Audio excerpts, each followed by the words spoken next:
Hello, my name is James, and today, on behalf of GameGuides.com, I'm going to show you how to create a concealed door in Minecraft.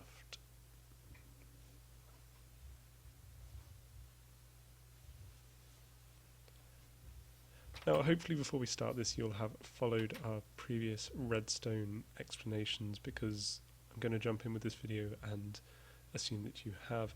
Anyway, this looks like a normal house, but there's a button here, press it, and voila! The corner opens, a hidden door. You have to be quite fast because there's no delay to get through or you'll be crushed. Not very pleasant. But yes, so as you can see, the hidden door is created by a scheme of sticky pulleys attached to redstone, a two-part redstone circuit, a deactivated part running from the button to a pre-activated part. We need it activated because the pulleys need to be pushed out as their normal stance so that they can be retracted, thus opening the doorway when the button is pressed. If I open the wall here, then you can see a demonstration of exactly what's happening when the button is pressed.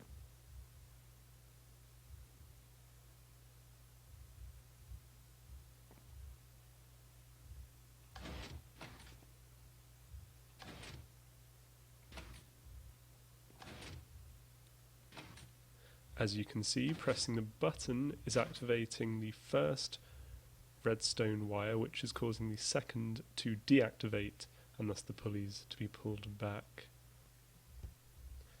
pulling the two supposed wall panels with them. Now the only issue here is that this circuit is 3 squares long, so we are going to investigate and see if we can shrink it down ever so slightly.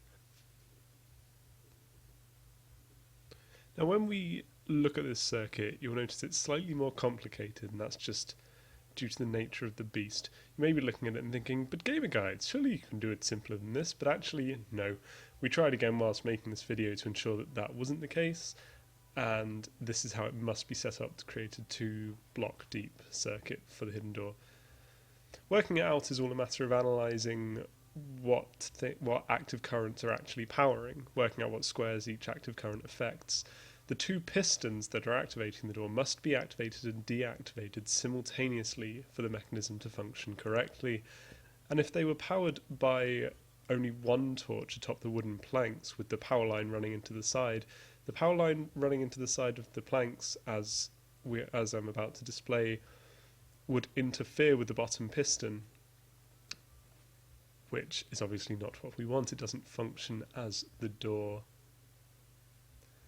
Furthermore, if the torch was placed next to the lower piston, then the top piston simply wouldn't function, which also, again, is not what we want. Therefore, the only way to solve this problem is by having a torch power a single red cell on top of a block.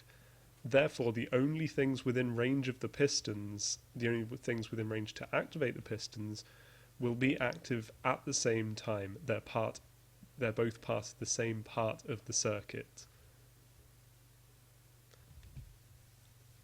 Often when you're struggling to make a connection work, it's simply a case of standing back, considering what every power line, torch and input might be powering, and then looking at your circuit from the angle of, this is what I want to be powering this. And then you'd need to make sure your wire is running as far wide or deep as possible to avoid complications.